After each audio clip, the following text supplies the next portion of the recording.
자, 테슬라 이야기로 한번 넘어가 보도록 하겠습니다. 어제 테슬라 주가 흐름이 썩 좋지가 않았었는데 오늘은 반등을 하는 모습입니다. 그런 가운데 구글의 웨이모도 오늘 샌프란시스코 지역에서 이 자율주행 택시 지역을 확장한다라는 발표를 해서 앞으로 테슬라가 22일부터 로보택시를 실제로 운행을 하게 되면 물론 지역은 초기에는 다르겠습니다만 좀 경쟁 상대가 될 것 같습니다. 이 두 경쟁 관계 어떻게 봐야 되는지 좀 확인해 주시죠.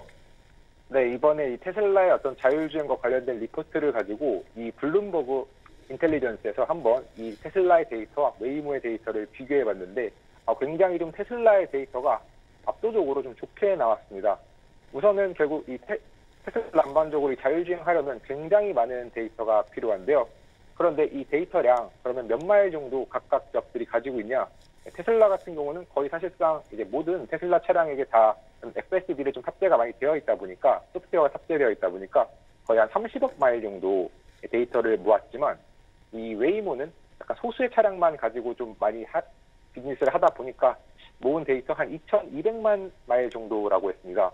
물론 이제 이 당시에 좀 추가적인 다양한 좀 반박을 통해서 이거 2,200만이 아니고 약간 이거는 샌프란시스코에 한정되고 나머지 오스틴이라던가 뭐 피닉스 지역들 다 포함하면 한 7천만 마일 정도 된다라고 했는데요.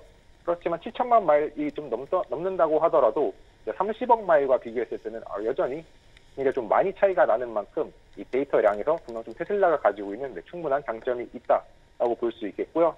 또 안정성과 관련해서도 이 테슬라가 굉장히 높게 나왔습니다. 원래 이 미국 도로교통안전국에 따르면 미국의 평균 이 100만 마일당 사고는 한 3.9건 정도 되거든요. 그래서 4건이 조금 안 되는데 웨이모는 이제 100만 마일당 한 건이 조금 넘습니다. 1.16건이고 그리고 테슬라는 그보다 훨씬 낮은 0.15건, 즉 100만 마일당 한 건이 아니라 거의 1000만 마일당 한 건 정도로 나옵니다. 그만큼 이 안정성과 관련돼서도 이 테슬라가 웨이모를 좀 압도적으로 이기는데 대신에 여기서는 약간 좀 테슬라에게 일부 데이터가 좀 유리하게 작동되는 면이 있습니다. 왜냐하면 테슬라가 굉장히 좀 약간 자잘한 사고 같은 거를 좀 뺐거든요.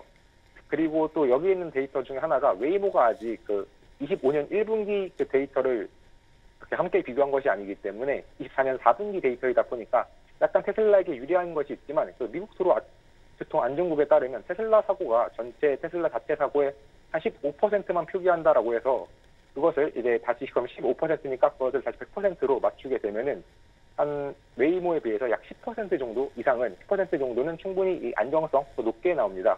그런 것을 봤을 때 테슬라가 데이터도 그리고 안정성도 모두 웨이모보다 높다라고 볼 수 있겠고요. 그런데 여기서 가격마저도 웨이모에 비해서 좀 저렴합니다. 약간 전체적으로 뭐 웨이모의 5세대와 모델 3를 비교했을 때도 이 모델 3가 훨씬 더 저렴하고요. 그리고 웨이모 6세대와 그리고 이 테슬라의 사이버캡을 비교를 한다고 하더라도 다 마일당 한 30에서 40% 정도 더 이런 마일당 비용이 더 저렴한 만큼 충분히 가격 경쟁력에서도 테슬라가 좀 웨이모를 이길 수 있을 것으로 보입니다.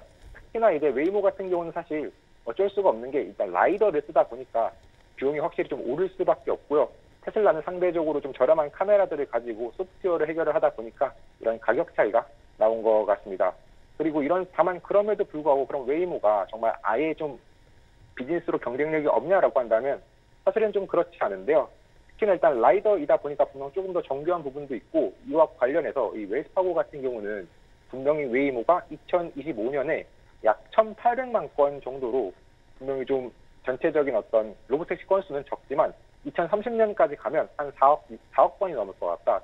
한 4억 6,500만 건 정도로 전체 이런 자율주행 로보택시 시장에 한 10%를 차지하면서 우버나 리프트의 점유율을 좀 가져올 수 있다라고 좀 긍정적인 평가를 내렸던 만큼 그래도 좀 웨이모까지도 웨이모의 성장성도 아직까지는 충분히 기회가 남아 있는 만큼 계속해서 투자를 하실 때 살펴보시면 좋을 것 같습니다.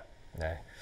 뭐 일론 머스크의 약물 검사까지 뭐 어제 화제가 되면서 네. 다 음성인데 뭐가 문제냐라고 이야기를 했던 일론 머스크의 모습을 보여주는데 오늘 테슬라 주가는 2% 이상 또 점프를 해주는 모습 보여주고 있습니다.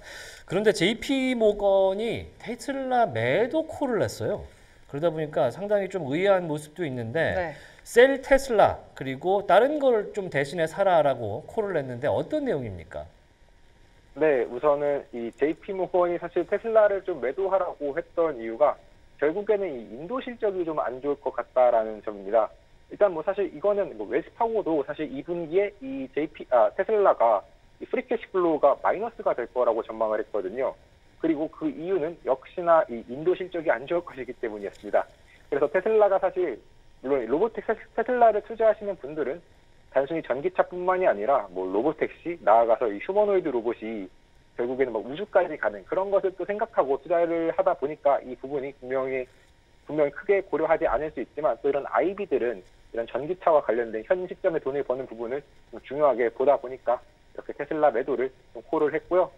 그러면서 동시에 이제 그러면 다른 나머지 전기차 부분들 좀 저평가되어 있는 기업들 두 개를 추천을 했는데, 먼저 첫 번째 기업 살펴보면 첫 번째 기업은 앱티브입니다. 네, 앱티브는 기본적으로 전기차에 많이 사용되는 전장 시스템들을 좀 만들고요. 특히나 뭐 ADAS라던가 아니면 안전 센서뿐만 아니라 뭐 전기차를 충전할 때 사용하는 이 커넥터들까지 좀 만들기 때문에 전기차와 관련된 주요 부품을 만드는 기업이다라고 보시면 좋을 것 같고, 파트너사도 다 누구나 아는 그런 전기차 기업들입니다. 일단 뭐 국내에는 현대차가 있고요. 그 외에도 뭐 딜트로이트 3사 아니면 폭스바겐, BMW와 같은 이 글로벌 주요 핵심 자동차 기업들과 모두 다 이렇게 파트너십을 주요 협력사인 만큼 그들의 전기차 시장이 커진다면 충분히 앱티브도 성장 가능성이 있다라고 볼 수 있겠고요. 그러다 보니까 주가는 물론 아직까지 전고점을 회복하지 못했지만 그럼에도 불구하고 관세로 인해서 하락했던 부분은 대부분 회복을 했습니다. 그래서 과연 앞으로 전기차 시장의 성장세에 맞는 추가적인 성장 가능할지 살펴보시면 좋을 것 같고요. 그 다음 두 번째 기업으로는 그 보그워너가 있습니다. 이 보그워너라는 기업은 기본적으로는 이 약간 자동차 전체적으로 봤을 때는 좀 파워트레인 부품을 만드는 기업인데, 이 기업 같은 경우는 이 내연기관부터 그리고 하이브리드, 나아가서 전기차까지 거의 모든 분야의 파워트레인 부품을 모두 포괄해서 만듭니다. 다만 이제 최근에는 조금 더 전기차에 집중하려고 관련 기업들도 인수를 하고, 그러면서 이제 모터, 인버터, 그 외에도 뭐 공기관리 시스템 같은 좀 다양한 부분들을 많이 만들려고 하고 있는데요.